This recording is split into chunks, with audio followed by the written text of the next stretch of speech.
Oke guys, welcome back to Daily Charting with Toshi, di mana kita akan daily chart your favorite cryptocurrencies. Oke, dan sekarang kita masuk ke DCWT sesi pertama, di mana di sesi pertama ini kita akan lebih fokus ke Bitcoin, Ethereum, dan macroeconomics. Dan kita bisa lihat di sini, cryptocurrency market ngedam sebesar 5,24%.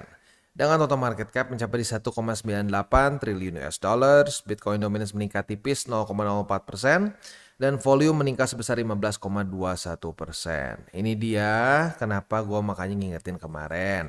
Hati-hati, kita akan keluar beberapa data penting. Jadi sekali lagi ya, waktu kita bikin video judulnya hati-hati, waspada, itu bukan clickbait.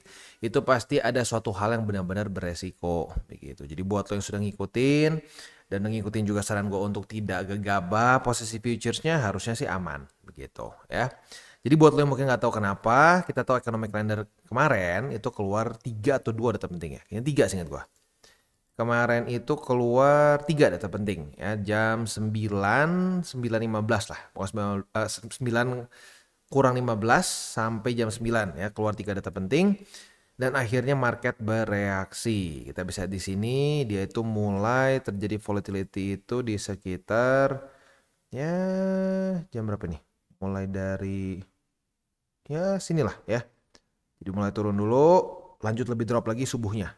Begitu. Jadi ya lagi-lagi ya pentingnya kita mencampurkan fundamental dan TA. Jangan cuma satu-satu, digabungin aja, digabungin gitu ya. Dan buat lo yang sudah nonton DCWT sesi kedua kemarin juga ya, kemungkinan besar sudah dengar ya bahwa gue bilang kalau kita fake out nih ya, fake out itu kecenderungannya membuat lower low ya, seperti yang kita bisa lihat di 2000 mana nih 2022 ya, fake out lower low. Lalu kalau kita lihat lagi di sini ya di 2020 ya, fake out ya, gagal mantul lower low, gagal mantul lagi di sini ya, fake out lower low, fake out lower low. Nah sekarang kan ya bukan sekarang, tepatnya kemarin ya. Kemarin gue bilang, sudah hati-hati, lebih baik siapin mental bahwa kita bisa minimal kena 55.700, yaitu struktur yang terbentuk di Juli ya, Juli awal di sini ya. Dan apa yang terjadi? Voila, kena ya.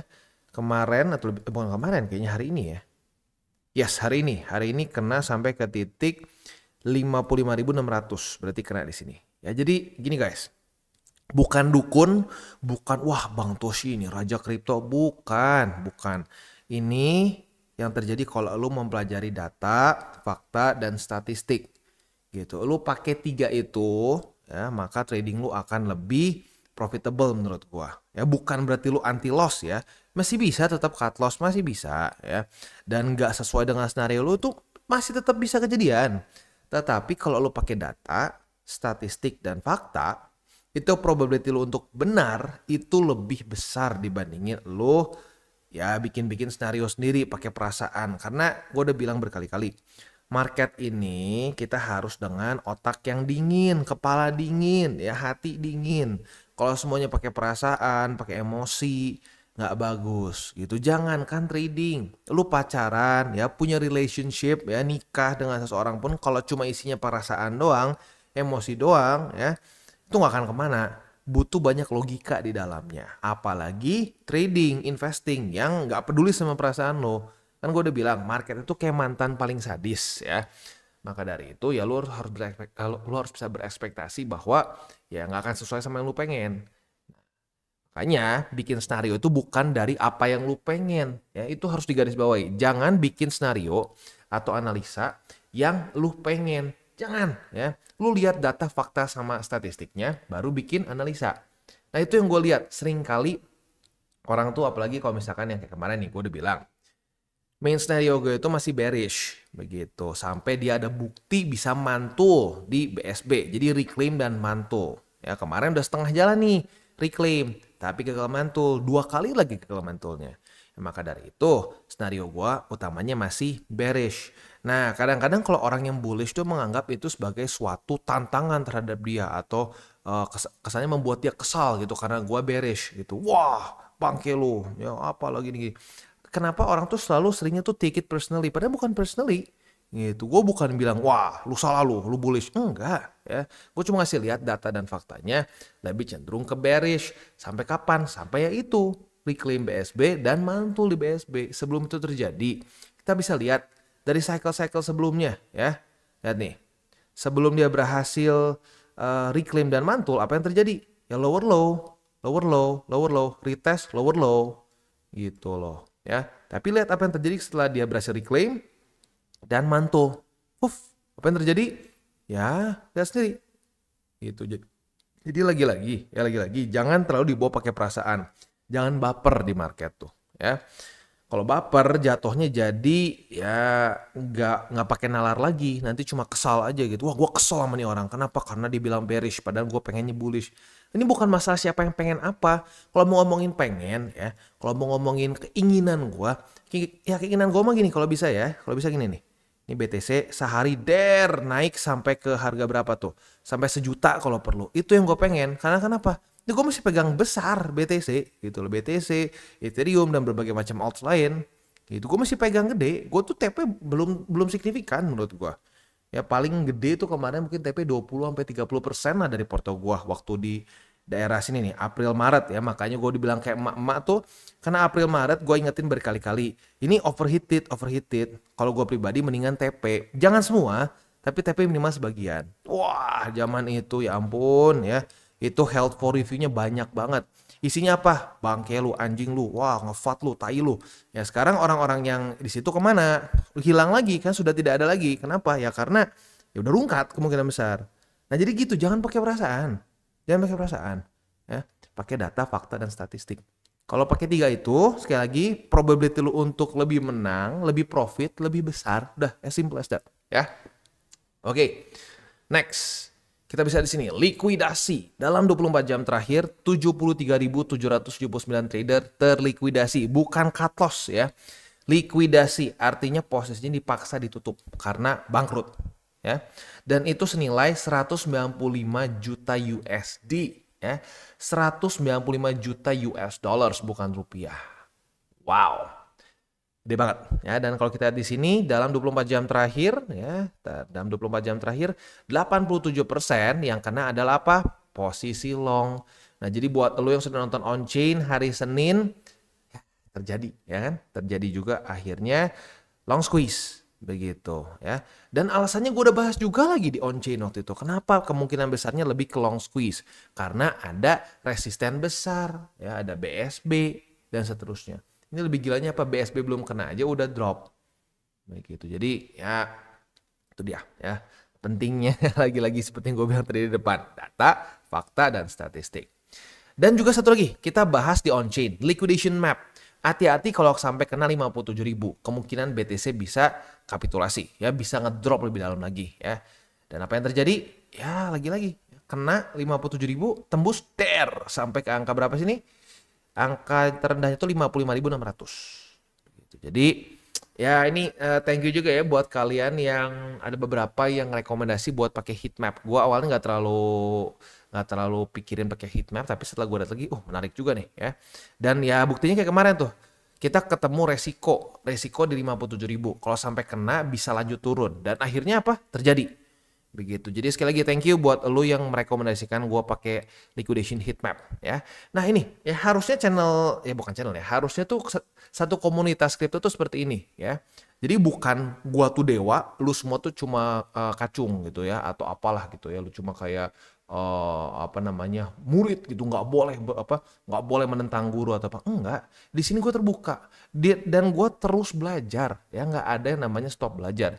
Kita berhenti belajar saat kita udah masuk ke liang kubur begitu ya. Jadi thank you sekali lagi buat lu yang beberapa dari lu yang menyarankan gue buat pakai liquidation map ya. Oke. Next kita akan geser ke economic calendar. Hari ini dari US akan keluar apa nih? Karena kan buat lo yang sudah nonton hari Minggu, gue udah bahas bakal penuh. Cuma hari Senin aja dikasih nafas, sisanya Selasa sampai Jumat hajar ya. Rabu 4 September dari US akan keluar data apa nih? JOLTS Jobs Opening ya jam 9 malam. Jadi siap-siap. Ini bintang 3 juga. ada possibility bisa terjadi volatility. Tapi mungkin nggak akan sevolatile kemarin sih, karena ini hanya satu saja. Kemarin keluar 3. Nah, yang serem itu besok ya. Besok hari Kamis ya, dari US itu akan keluar S&P Global Services PMI, ISM Manufacturing PMI dan Prices, dan juga akan keluar crude oil inventories. Oh, ternyata bukan Oh, ini nih benar Kamis kan? Seingat gue benar Kamis. Ada kelewat di atas ya. Ada ADP Non-Farm Employment Change dan juga ada Initial Jobless Claim. Nah, ini dia nih ya. Jadi siap-siap besok akan keluar 1, 2, 3, 4, 5, 6 ya. Besok akan keluar 6 data penting dan salah satunya adalah initial jobless claim. Jadi ya siap-siap kemungkinan besar terjadi volatility ya. Oke. Next kita akan masuk lagi ke TA. Kita lihat dulu indeks dolar. Indeks dolar kondisinya itu retest ke EMA 20 nih ya. Retest EMA 20 apakah dia akan dihajar oleh Mike Tyson atau tidak nih ya. Kemarin ada yang sempat bilang, "Bang, EMA 20 Mike Tyson, berarti BSB tuh Muhammad Ali," katanya. Ya boleh deh, boleh ya. Jadi Mike Tyson dan Muhammad Ali masih di atas nih ya. Jadi ya kita lihat nih apakah di XY akan terpuruk lagi atau tidak. Secara TA cukup mengkhawatirkan karena terakhir kali kena BSB dan EMA 20 itu kereject parah dan ya lu lihat sendiri di sini ya. Ngedamnya seperti apa. Gitu. Jadi jelas masih membuat lower low, lower high, lower low, lower high, lower low. Begitu. Nah, apakah ini akan jadi the next lower high? We'll see ya.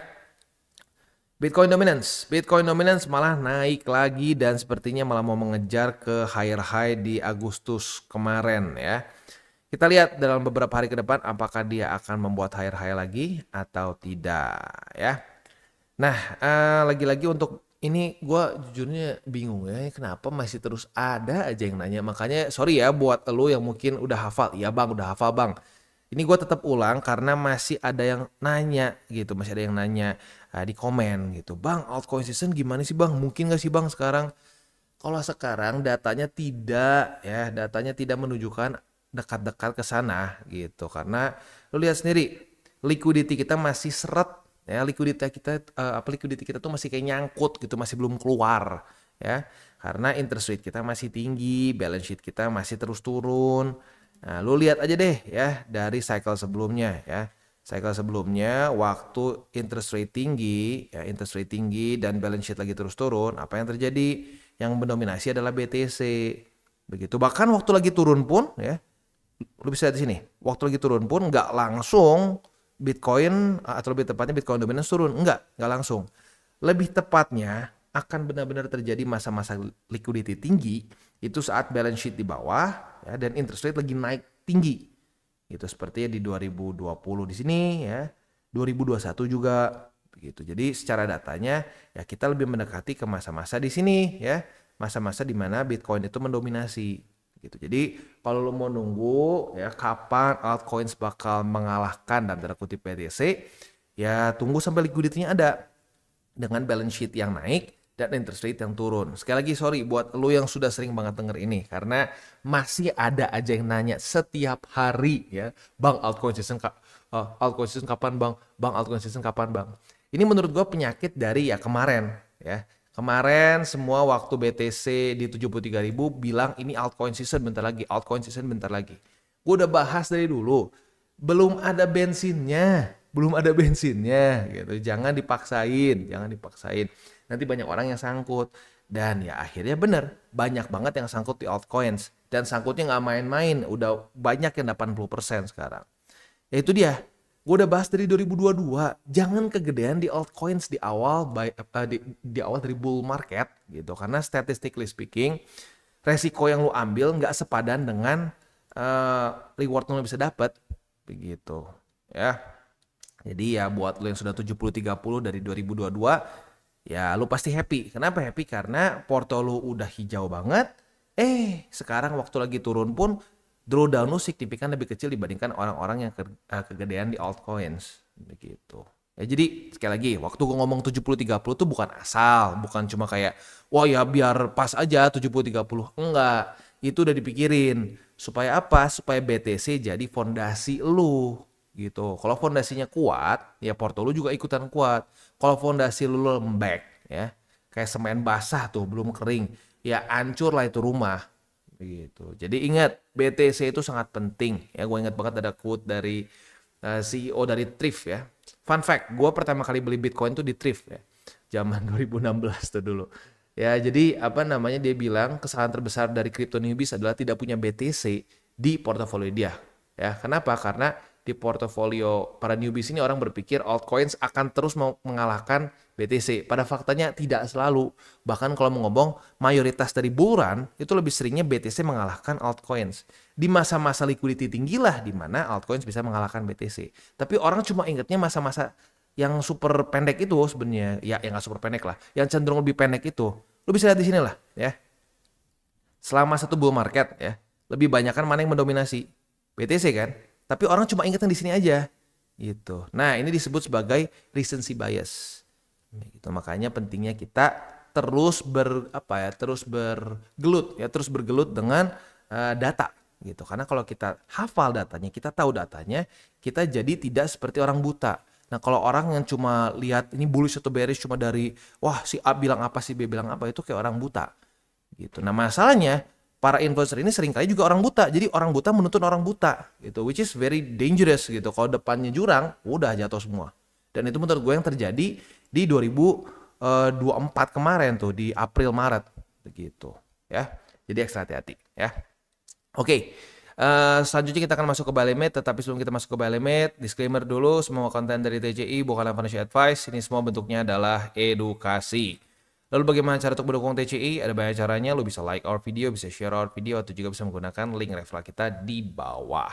Nah, sekarang kita akan dengar lu pesan-pesan dari sponsor kita pada hari ini. Oke, today's video is brought to you by Maxi. Dan seperti yang kita bisa lihat di sini, Maxi sedang ada kerjasama dengan TCI, di mana kita ada deposit and trade campaign dengan price pool yang nggak main-main sebesar 20.000 USDT ya.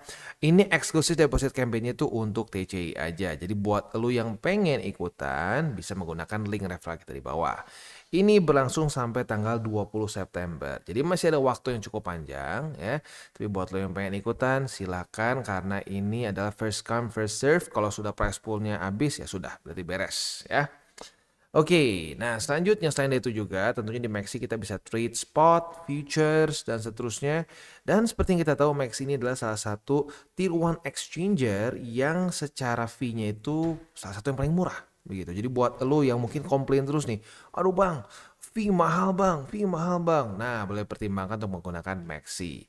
Dan juga Maxi ini masih salah satu cryptocurrency exchanger yang masih non KYC. Jadi buat lo yang mungkin merasa terbebani untuk KYC, nah lo bisa pakai Maxi karena Maxi tidak mengharuskan KYC, begitu ya.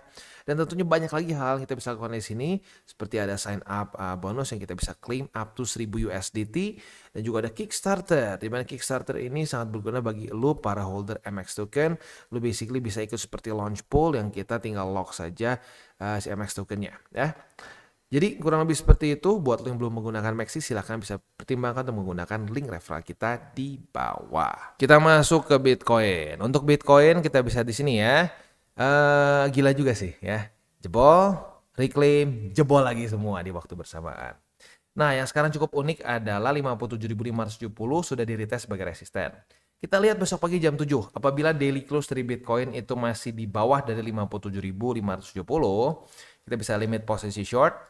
Retest kedua otomatis kebuka posisi shortnya, dan kita ada beberapa target TP. Paling agresif boleh pertimbangkan TP-nya di angka 54.000 pas. Buat lo lebih konservatif, boleh pertimbangkan di sini nih ya. Di angka 56.100 deh kalau kita bulatkan ya. Bahkan kita bisa di sini sudah di retest juga nih hari ini ya, dan ya mau dibilang mantul yang masih belum di close juga sih ya, tapi intinya dia beraksi di sini sebagai sebagai suatu support begitu ya. Itu kurang lebih untuk posisi futuresnya. Untuk posisi spotnya buy limitnya di 54.000, 52.297, dan di 50.750. Bang, boleh nggak bang di sini? Ya boleh-boleh aja sih kalau lo mau ya. Kalau lo misalkan di sini kemarin lupa atau hilaf tidak DCA, ya bolehlah di sini ya, di angka 56.000. Tapi buat lo yang sudah DCA di sini, mendingan nanggung, tunggu aja di angka 54.000. Begitu ya. Next kita masuk ke Ethereum. Untuk Ethereum posisi long kita, bukan long, posisi short kita kena target TP. Dan asiknya apa? TP-nya ini buat yang agresif maupun yang konservatif kena semua. Ya, jadi buat lo yang kemarin konservatif, target TP-nya di angka 2464, lo sudah TP sebesar 3,51%. Kalau lebih agresif, lo TP sebesar 5,27. Sekali lagi, ini bukan patokan bahwa lo agresif bahkan selalu lebih profit. Enggak ya. Kadang-kadang yang agresif tuh malah nggak kena juga target TP. Jadi ini bukan ngomongin lu harus agresif. Nggak ya. Tergantung sama risk profile lu. Kalau risk profile lu itu lebih konservatif ya jangan dipaksain agresif gitu ya. Oke. Nah, sekarang kita udah dapat posisi long. Retest 1, retest 2 terjadi di 2419. Tetapi sekarang sedang minus nih. Nah, tinggal kita lihat sampai besok pagi. Kalau jam 7 ternyata daily close-nya di bawah dari 2419 ya cut loss. Begitu ya. Kalau kita sih terbuka aja ngomong ya. Profit ya profit, cut loss ada cut loss. Kita nggak pernah mengklaim bahwa wah teknik kita 100%. Enggak. Kalau lu justru ngedengar TCI bilang, win rate kita 100%, jauhi orang yang bilang win rate 100%. Karena tidak ada yang namanya win rate 100%.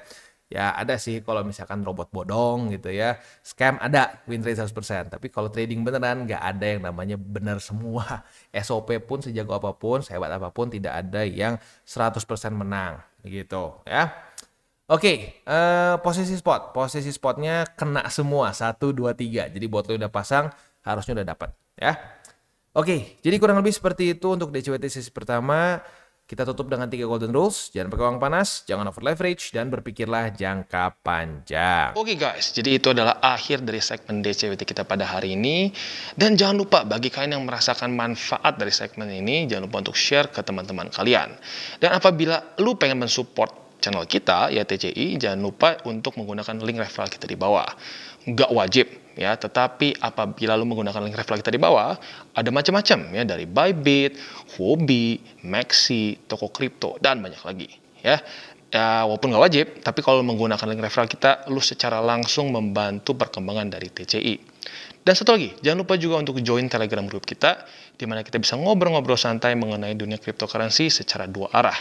So, jangan lupa untuk like, subscribe, click the bell icon, and see you on the next video.